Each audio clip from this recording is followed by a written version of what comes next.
afternoon everyone, and welcome back to another head-to-head. Today we are going to be looking at the RTX 5070 versus the RTX 5060 Ti 16GB. Don't forget you can buy an 8GB version of this card, but it's not something we'd recommend unless you are very specific about what you play and you know that you're not going to need more than 8GB of VRAM, but we believe that most people will want to spend more and get the 16GB version. Now the RTX 5070, don't forget, only has 12GB of VRAM, so it's kind of the wrong way round really. Nvidia should have done a little bit better, but these are the cards that we have. So in this video, we're going to go through all the performance in a load of different games, a load of different settings, and show you the results. But first, a quick word from this video's sponsor. Corsair's Shift power supplies are here to make your PC build so much easier. With side-mounted connections, these power supplies can be connected and plugged in without the classic fumbling around, making for much easier upgrades, neater cable management and initial connections, and reduces the risk of needing to remove hard drive cages. And contrary to popular belief, you don't need a Corsair case to make this PSU work for your build,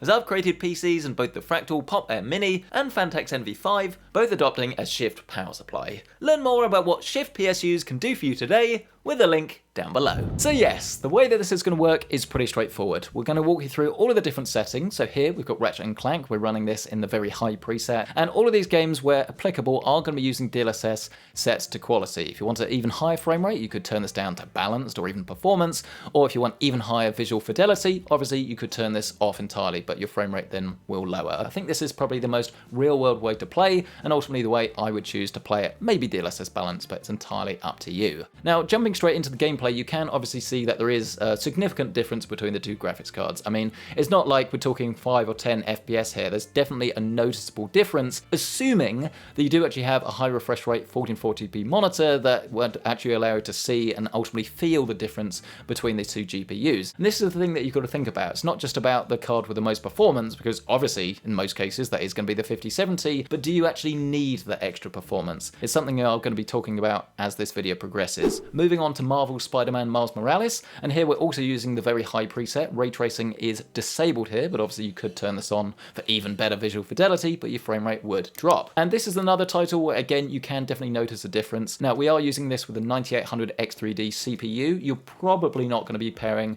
your system with this chip, but obviously your mileage is going to vary. So if you're going to run into CPU bottlenecking, the differences between these two cards definitely might start to reduce a little bit. But difference between 177 and 233, again, it's significant, but once again, it's also a question of, do you need this extra frame rate? Are you really going to be able to notice the difference between 177 and 233? I'd argue not. However, this argument I'd say is only really valid when we're talking about single player games. Call of Duty Warzone 2 is a different story. Now once again we are using DLSS here, set it to quality, and we have everything else really set to a mixture of high and ultra. It's going to depend obviously on the settings that you use, but fundamentally this is actually a pretty intensive game, and this is definitely one that is quite prone to CPU bottlenecks, so do be aware of this. And here again, same sort of story really. We are definitely seeing a significant difference, and this is the point where I'd say that the 5070 is definitely leaning towards being a better card, because 130 FPS, don't get me wrong, absolutely nothing wrong with that, still going to be a great way to play, but if you are rocking a 165Hz 1440p monitor or it goes above that, and you specifically play multiplayer games and you really do want to feel all of the differences, then obviously this is where you are going to start to notice a difference, and in theory it could make you a better player. Moving across to a title that you'd expect to be a bit more optimized for AMD, but actually works very, very well on Nvidia GPUs, this of course being some Starfield. Here we're running this pretty much ultra settings across the board. Once again, 1440p, DLSS is set to quality,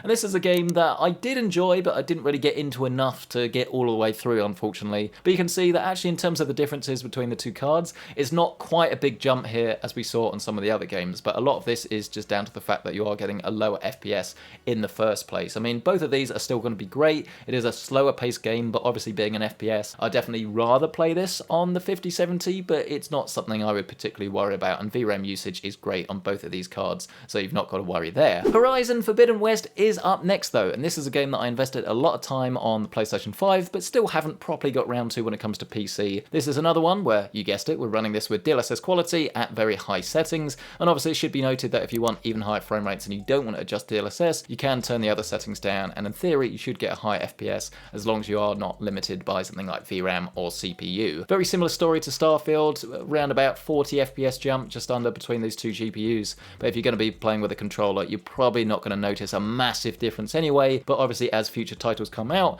you might start to notice that your frame rate dips down into settings that you're not quite happy with, but that's just the way PC gaming works, I suppose. But now, guys, is the time to properly up the ante, and we're going to start with our ray tracing test. So this is Returnal, a game that actually I love and I have completed. I can't recommend it enough, and interestingly, both of these cards do perform quite well. I mean, it's actually pretty similar. It's a slightly older game, so I imagine this is why, but it's pretty similar to Starfield and Horizon in terms of raw frame rate, but obviously now you have that extra visual goodness of RT. So 89-118, I'd prefer to play on the 5070, but I wouldn't have a problem with the 60 Ti. Both frame rates are good. Now, as we move on to Hogwarts Legacy, this is a title I find just isn't really that well optimized for PC. So whilst we are using this here with ray tracing, we'd actually usually recommend that you don't turn this on if you're having any issues with stutter, which to be honest, it's not unlikely that you're going to, because as I say, it's not the best optimized title in the world. And as you start to creep down here and we get more and more demanding, you can see that suddenly the 5060 Ti is averaging less than 60 FPS. So this is becoming a bit of a problem.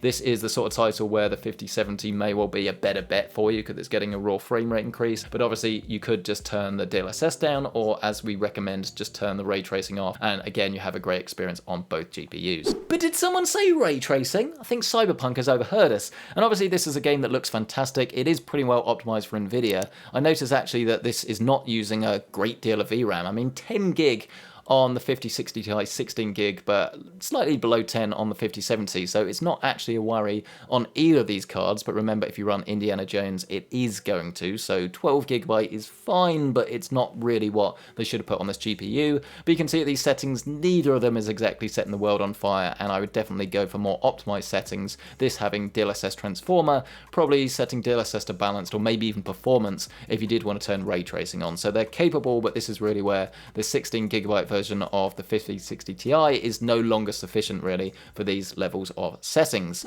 Now, speaking of not sufficient for these levels of settings, we finally have some Black Myth Wukong, and this is a game that has full path tracing, and here you can see it's enabled. This is not the absolute highest settings in the world though, so you can go even higher if you want, but as you can see, not really a great experience on the 5060 Ti 16 gig. Even if you had adaptive sync and you were playing with a controller, there's just no need for it. It's PC gaming. You can set the settings how you want. You can run at a higher level of frame rate than this, and a lot of people won't even notice that much of a difference really in the game in motion. So it goes to show really that both the 5070 and 5060 Ti are awesome graphics cards when it comes to multiplayer and it comes to just high frame rates in the games that you probably play. But if you want to do cutting edge gaming and you want to turn on ray tracing or even path tracing, then neither of these graphics cards are going to set the world on fire. If it was me personally, I would probably go for the 5060 Ti and save the cash and put it into something else in my personal PC. But actually, in terms of value at the time of filming, the 5070 is actually slightly better value for money, which is kind of weird and kind of annoying. But the VRAM, that's going to be the main issue, I think, for a lot of people, really. If you are specifically playing multiplayer games, then you're probably better off going for the 5070. But if you want a more jack-of-all-trades card, then that's going to be the 5060 Ti 16 gig.